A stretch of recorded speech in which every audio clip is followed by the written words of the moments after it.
আসসালামু আলাইকুম রহমতুল্লাহি বারাকাতু।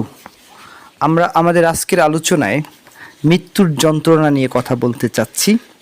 এই আলোচনায় আপনারা মৃত্যুর যন্ত্রণা সম্পর্কে জানতে পারবেন।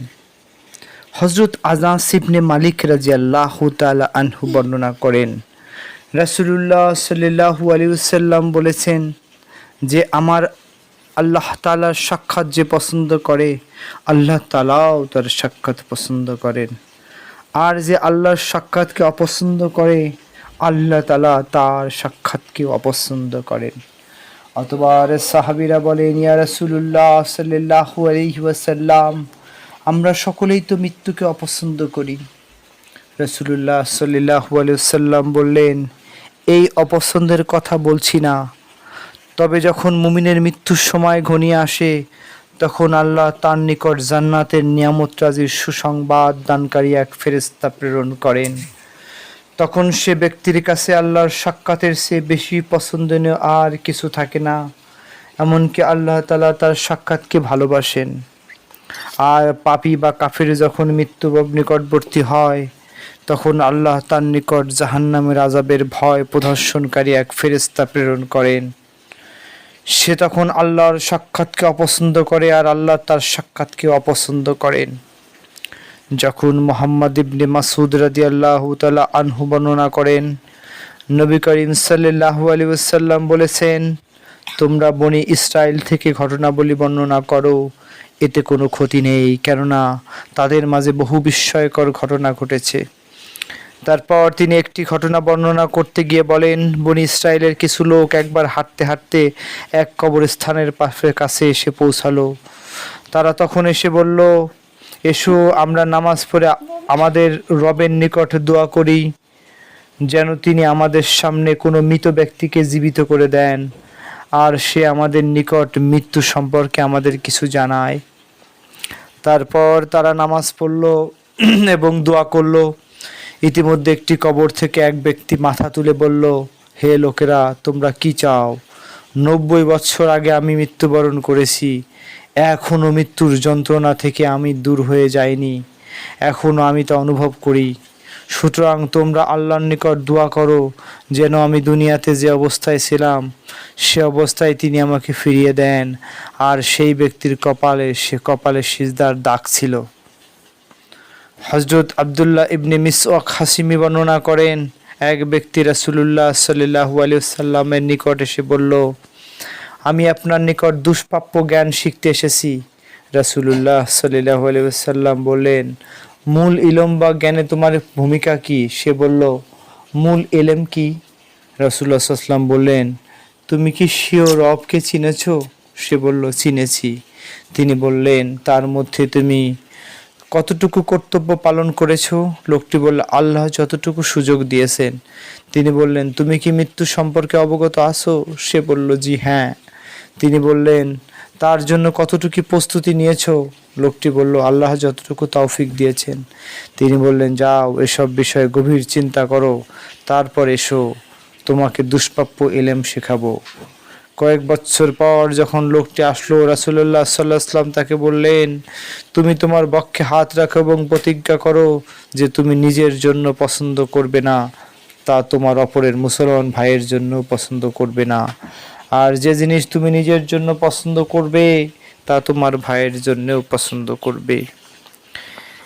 হযরত আব্দুল্লাহ ইবনে মিসওয়ার হাশিমি রাহমাতুল্লাহি আলাইহি বর্ণনা করেন, তিনি বলেন, রাসূল পাক সাল্লাল্লাহু আলাইহি ওয়াসাল্লাম নিম্নের আয়াতটি পাঠ করলেন আর বললেন, অতঃপর আল্লাহ যাকে পথ প্রদর্শন করতে চান, আল্লাহ সুবহানাহু ওয়া তাআলা বলেন, আল্লাহ যাকে পথ প্রদর্শন করতে চান তার বক্ষকে ইসলামের জন্য উন্মুক্ত করে দেন, আর যাকে বিপদগামী করতে চান তার বক্ষকে অত্যধিক সংকীর্ণ করে দেন। এরপরে রাসূলুল্লাহ সাল্লাল্লাহু আলাইহি ওয়াসাল্লাম বলেন, যখন হৃদয়ে ইসলামের নূর পৌঁছে তখন তার হৃদয় প্রসারিত হয়ে যায়। তখন জনৈক সাহাবী জিজ্ঞেস করলেন, তার কি কোনো চিহ্ন আছে? রাসূলুল্লাহ সাল্লাল্লাহু আলাইহি ওয়াসাল্লাম বললেন, হ্যাঁ, তা হলো লাঞ্ছনার জগৎ এবং দুনিয়া থেকে দূরে থাকা, স্থায়ী জগৎ আর পরস্পরের প্রতি আকৃষ্ট হওয়া। মৃত্যুর আগেই মৃত্যুর জন্য প্রস্তুতি গ্রহণ করা।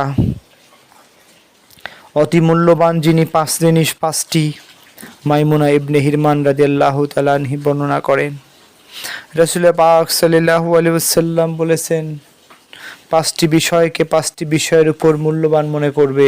এক, যৌবনকালকে মূল্যবান মনে করবে বার্ধক্য আসার আগে।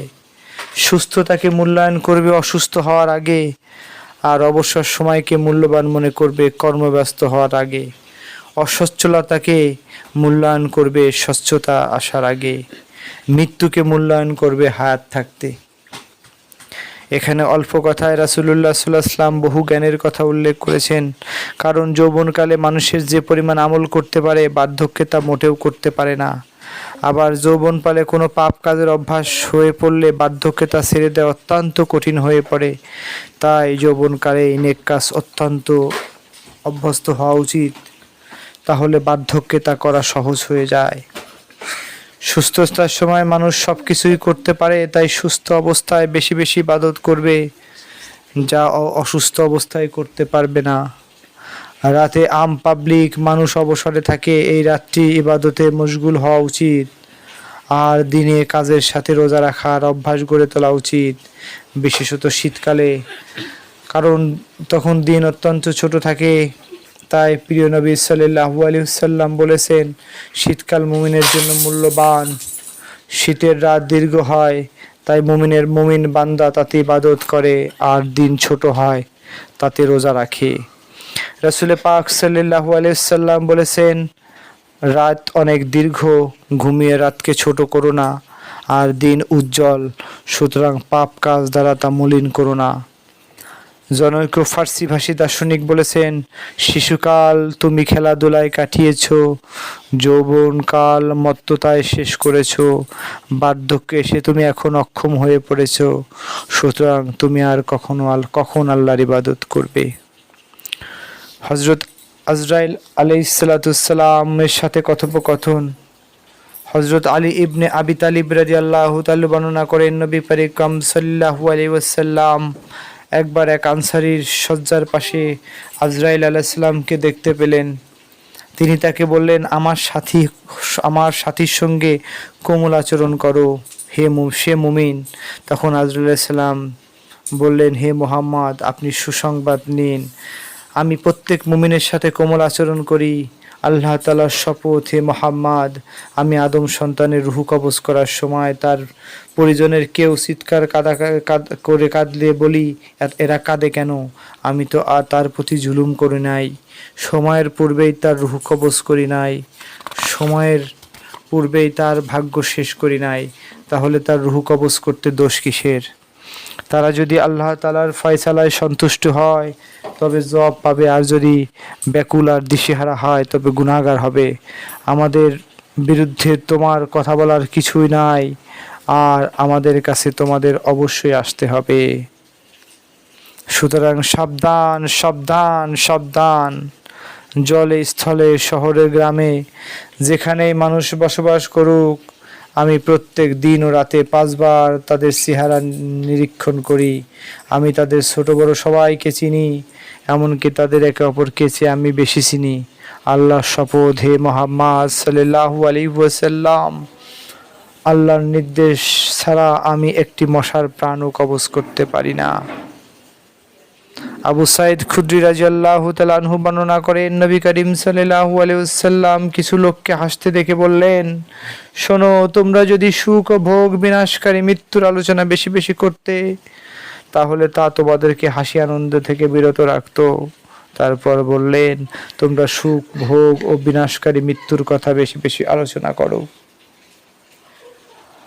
রাসূলুল্লাহ সাল্লাল্লাহু আলাইহি ওয়াসাল্লাম বলেছেন, নিঃসন্দেহে কবর হলো জান্নাতের বাগিচা সমূহের একটি, অন্যথায় দোজখের আগুনের গর্ত সমূহের একটি।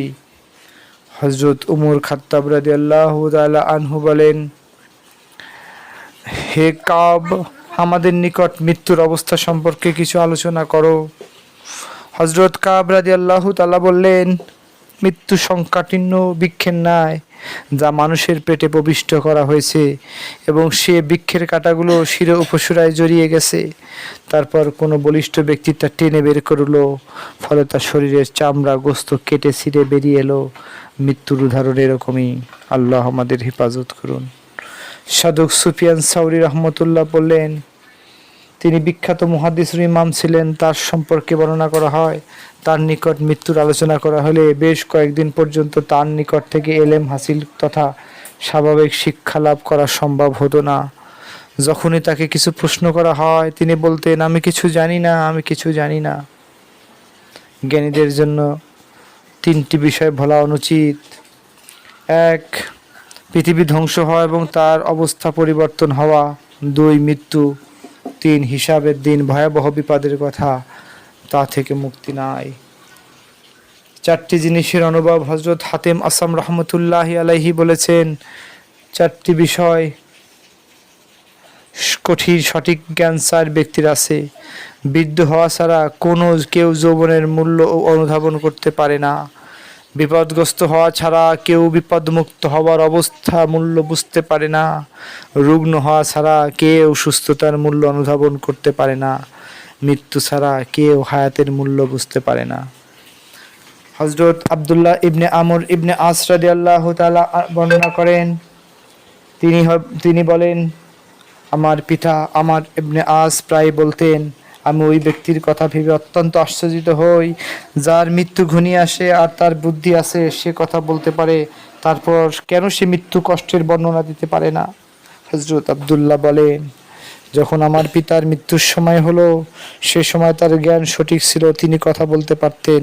আমি বললাম, আব্বাজান, আপনি প্রায়ই বলেন, আমি ওই ব্যক্তির কথা ভেবে অত্যন্ত আশ্চর্যিত হই যার মৃত্যু উপস্থিত হয়েছে, তার বুদ্ধি আছে এবং কথা বলতে পারে, কিন্তু সে মৃত্যুর যন্ত্রণা বর্ণনা দিতে পারে না। যখন তিনি বলেন, পুত্র, মৃত্যুর যন্ত্রণার বর্ণনা দেওয়া সম্ভব নয়, আমি তোমাকে তার কিছু বর্ণনা দিচ্ছি। মহান আল্লাহর শপথ করে বলছি, আমার কাঁধের উপর যেন রাজওয়া নামক বিশাল পাহাড় চাপিয়ে দেয়া হয়েছে। আমার আত্মা যেন সূচের ছিদ্র দিয়ে টেনে বেরিয়ে নিয়ে আসা হচ্ছে। আমার পেট যেন কাঁটায় ভরপুর, আর মনে হয় আসমান জমিন একত্র করে আমাকে পিষে ফেলছে। অতঃপর তিনি বলেন, হে আমার পুত্র, আমার জীবনের তিনটি পর্যায় রয়েছে। আমি মুহাম্মদ সাল্লাল্লাহু আলাইহি সাল্লাম রক্ত পিপাসু ব্যক্তিদের অন্তর্ভুক্ত ছিলাম। যদি আমি সে সময় মারা যেতাম কতই না সর্বনাশা হতো। পরিশেষে আল্লাহ তাআলা আমাকে ইসলাম গ্রহণের ধন্য করেছেন। যখন মুহাম্মদ সাল্লাল্লাহু আলাইহি সাল্লাম ছিলেন আমার সর্বাধিক প্রিয় ব্যক্তি, তিনি আমাকে বিভিন্ন অভিযানের দায়িত্ব দিতেন। আফসোস, যদি আমি সে মৃত্যুবরণ করতাম তাহলে রাসূলের সরাসরি দোয়া পেতাম। তৃতীয় পর্যায়ে আমি দুনিয়ার কাজে ব্যস্ত হলাম, জানি না আমার অবস্থা এখন কেমন হবে। কথা বলে তিনি ইন্তেকাল করলেন। ইন্না লিল্লাহি ওয়া ইন্না ইলাইহি রাজিউন।